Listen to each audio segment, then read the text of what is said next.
KPSC ಪರೀಕ್ಷೆಯ ಗೊಂದಲ ಕಚೇರಿ ಎದುರು ಹೈಡ್ರಾಮಾ. ಪ್ರತಿಭಟನಾಕಾರರ ಮೇಲೆ ಪೊಲೀಸರು ದರ್ಪ ಮೆರೆದಿದ್ದಾರೆ ಅನ್ನುವ ಆರೋಪ.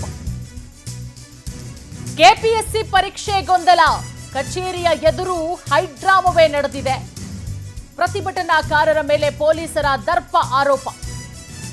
ವಿದ್ಯಾರ್ಥಿ ಪರಿಷತ್ ಮುಖಂಡನನ್ನ ಖಾಕಿ ಎಳೆದೊಯ್ದಿದೆ. ಪೊಲೀಸರ ನಡೆಗೆ ವಿದ್ಯಾರ್ಥಿಗಳು ತೀವ್ರ ಆಕ್ರೋಶವನ್ನ ವ್ಯಕ್ತಪಡಿಸಿದ್ದಾರೆ. ನ್ಯಾಯ ಕೇಳೋದೇ ತಪ್ಪಾ? ಪ್ರತಿಭಟನಾ ನಿರತ ವಿದ್ಯಾರ್ಥಿಗಳು ಬೇಸರ ವ್ಯಕ್ತಪಡಿಸಿದ್ದಾರೆ. ಪ್ರತಿಭಟನಾಕಾರರ ಮೇಲೆ ಪೊಲೀಸರು ಈ ರೀತಿ ದೌರ್ಜನ್ಯ ಮಾಡೋದು ಸರಿನಾ? ಬಲವಂತವಾಗಿ ಜೀಪ್ಗೆ ಹತ್ತಿಸೋದಕ್ಕೆ ಪೊಲೀಸರು ಯತ್ನ ಮಾಡಿದ್ದಾರೆ. ಕೆಪಿಎಸ್ಸಿ ಕಚೇರಿಯ ಎದುರು ತಳ್ಳಾಟ ನೂಕಾಟ ನೋಡಿ, ಹೈಡ್ರಾಮವೇ ಕ್ರಿಯೇಟ್ ಆಯ್ತು. ಕೆಪಿಎಸ್ಸಿ ಕಚೇರಿಯ ಮುಂದೆ ನೋಡಿ, ಗಮನಿಸ್ತಾ ಇದ್ದೀರಾ, ಪ್ರತಿಭಟನಾ ನಿರತ ವಿದ್ಯಾರ್ಥಿಗಳನ್ನ ಪೊಲೀಸರು ಬಲವಂತವಾಗಿ ಜೀಪಿಗೆ ಹತ್ತಿಸ್ಕೊಳ್ತಾ ಇರುವಂತಹ ದೃಶ್ಯಾವಳಿಗಳನ್ನ ಗಮನಿಸ್ತಾ ಇದ್ದೀರಾ. ನೋಡಿ, ಏನ್ ತಪ್ಪು ಮಾಡಿದೀವಿ ನಾವು ಹೇಳಿ ಸರ್ ಅಂತ ಹೇಳಿದ್ರು ಕೂಡ ಕೇಳ್ತಾ ಇಲ್ಲ.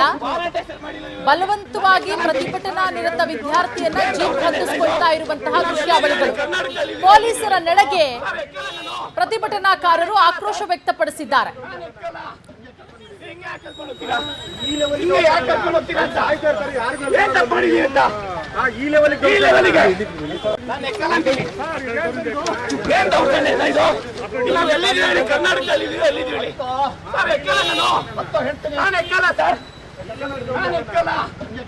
ಕೊಲೆ ಮಾಡಿಲ್ಲ, ಕಳ್ತನ ಮಾಡಿಲ್ಲ. ಎಲ್ಲಿ ಕರ್ಕೊಂಡೋಗ್ತೀನ? ಏನಿಗೆ ಯಾಕೆ ಬರ್ಬೇಕು? ಸ್ಟೇಷನ್ ಯಾಕೆ ಬ್ಯಾಕ್ ಬರ್ಬೇಕು ಹೇಳಿ? ಏನಿದು?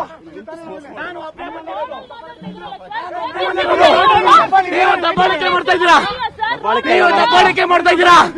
ನೋಡಿ, ಇಡೀ ಕರ್ನಾಟಕ ನೋಡ್ತಾರೆ. ಇಡೀ ಗಾಡಿ ಹಾಕಿ ಹಾಕ್ತೀರಾ? ನಾನೇನ್ ಕಳ್ತನ ಮಾಡಿದೀರಾ? ರೇಪ್ ಮಾಡಿದೀನಿ? ಅಭ್ಯರ್ಥಿಗೆ ನ್ಯಾಯ ಕೊಡ್ಬೇಕು.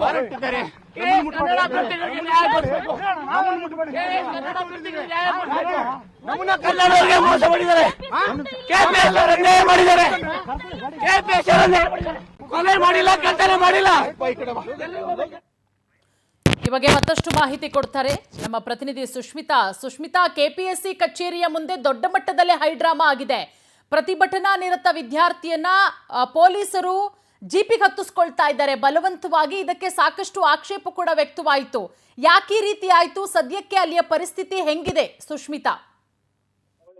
ಎಸ್ ಪೂರ್ಣಿಮಾ, ನಿನ್ನೆ ಒಂದು ಕೋರ್ಟ್ ಇಂದ ಆರ್ಡರ್ ಆಗುತ್ತೆ ಕೆಪಿಎಸ್ಸಿ ಎಕ್ಸಾಮ್ ನ ಮತ್ತೊಮ್ಮೆ ನಡೆಸಬೇಕು ಅಂತ ಹೇಳಿ, ಇವತ್ತು ಮೇನ್ಸ್ ಎಕ್ಸಾಮ್ ನ ನಡೆಸಬೇಕು ಅಂತ ಹೇಳಿ. ಸೊ ಅದೇ ರೀತಿಯಲ್ಲಿ ಕೆಪಿಎಸ್ಸಿ ಅವರು ಯಾವುದೇ ರೀತಿ ಮುಂಚಿತವಾಗಿ ಅಭ್ಯರ್ಥಿಗಳಿಗೆ ಮಾಹಿತಿಯನ್ನ ಕೊಡದೆ ರಾತ್ರೋರಾತ್ರಿ ಹಾಲ್ ಟಿಕೆಟ್ ಅನ್ನ ಕೊಡ್ಲಿಕ್ಕೆ ಮುಂದಾಗ್ತಾರೆ. ಮಧ್ಯರಾತ್ರಿ 3 ಗಂಟೆವರೆಗೂ ಕೂಡ ಹಾಲ್ ಟಿಕೆಟ್ ಅನ್ನ ಕೊಡ್ತಾರೆ.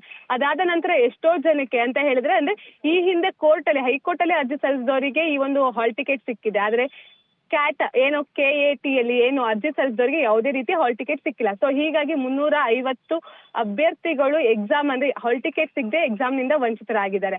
ಅದ್ರ ಜೊತೆಗೆ ಇದೇ ರೀತಿಯಲ್ಲಿ ಸಾಕಷ್ಟು ಗೊಂದಲಗಳು ಇವತ್ತು ಕೆಪಿಎಸ್ಸಿ ಕ್ರಿಯೇಟ್ ಅನ್ನ ಮಾಡ್ತು.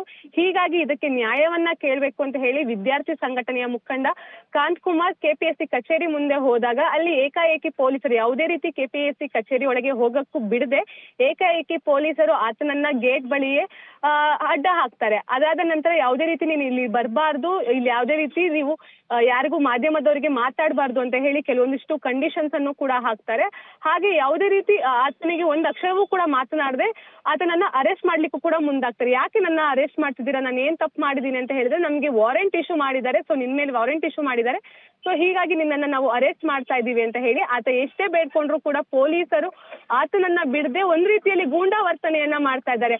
ಅದೇ ಪೊಲೀಸರು ಆಗಿರ್ಬೋದು, ಅದೇ ರೀತಿ ಹಿರಿಯ ಅಧಿಕಾರಿಗಳು ಒಂದು ಆರ್ಡರ್ ಅನ್ನ ಮಾಡಿದ್ದಾರೆ. ಯಾರೇ ಕೆಪಿಎಸ್ಸಿ ಕಚೇರಿ ಮುಂದೆ ಬಂದ್ರು ಕೂಡ ಅವ್ರನ್ನ ಅರೆಸ್ಟ್ ಮಾಡಿ ಅಂತ ಯಾವ ಅಧಿಕಾರಿಗಳು ಒಂದು ಆರ್ಡರ್ ಅನ್ನ ಪಾಸ್ ಮಾಡಿದರೆ ಆ ಅಧಿಕಾರಿಗಳು ಕೂಡ ಈ ಹಿಂದೆ ಇದೇ ರೀತಿ ಕೆಪಿಎಸ್ಸಿ ಎಕ್ಸಾಮ್ ಆಗಿರ್ಬೋದು, KAS ಎಕ್ಸಾಮ್ ಆಗಿರ್ಬೋದು ಬರ್ದಿರ್ತಾರೆ. ಸೊ ಹಾಗಾಗಿ ಅವರು ಕೂಡ ಕೆಲವೊಂದಿಷ್ಟು ಅರ್ಥ ಮಾಡ್ಕೊಳ್ಬೇಕಾಗುತ್ತೆ. ನಮ್ಮಂತೆ ಈಗಿನ ಅಭ್ಯರ್ಥಿಗಳು ಕೂಡ ಎಕ್ಸಾಮ್ ಅನ್ನ ಬರೆಯಕ್ಕೆ ಬಂದಿದ್ದಾರೆ, ಅವರ ಮೇಲೆ ನಾವು ಒಂದಿಷ್ಟು ಕರುಣೆಯನ್ನ ತೋರ್ಬೇಕು ಅಂತ ಹೇಳಿ ಯಾವುದೇ ರೀತಿ ಅಧಿಕಾರಿಗಳು ಅದನ್ನ ಯೋಚನೆ ಮಾಡದೆ ಏಕಾಏಕಿ ಇದೇ ವಿದ್ಯಾರ್ಥಿ ಮುಖಂಡ ಕಾಂತ್ ಕುಮಾರ್ ಅನ್ನ ಅರೆಸ್ಟ್ ಮಾಡ್ತಾರೆ. ಸದ್ಯ ಕಾಂತ್ ಕುಮಾರ್ನ ವಿಧಾನಸೌಧ ಪೊಲೀಸರು ಅರೆಸ್ಟ್ ಮಾಡಿರುವಂತದ್ದು. ಕಾಂತ್ ಕುಮಾರ್ ವಿಧಾನಸೌಧ ಪೊಲೀಸ್ ಸ್ಟೇಷನ್ ಅಲ್ಲಿ ಇದ್ದಾರೆ. ಪೂರ್ಣಿಮಾ, ಥ್ಯಾಂಕ್ ಯು ಸುಷ್ಮಿತಾ ತಮ್ಮೆಲ್ಲ ಮಾಹಿತಿಗಾಗಿ.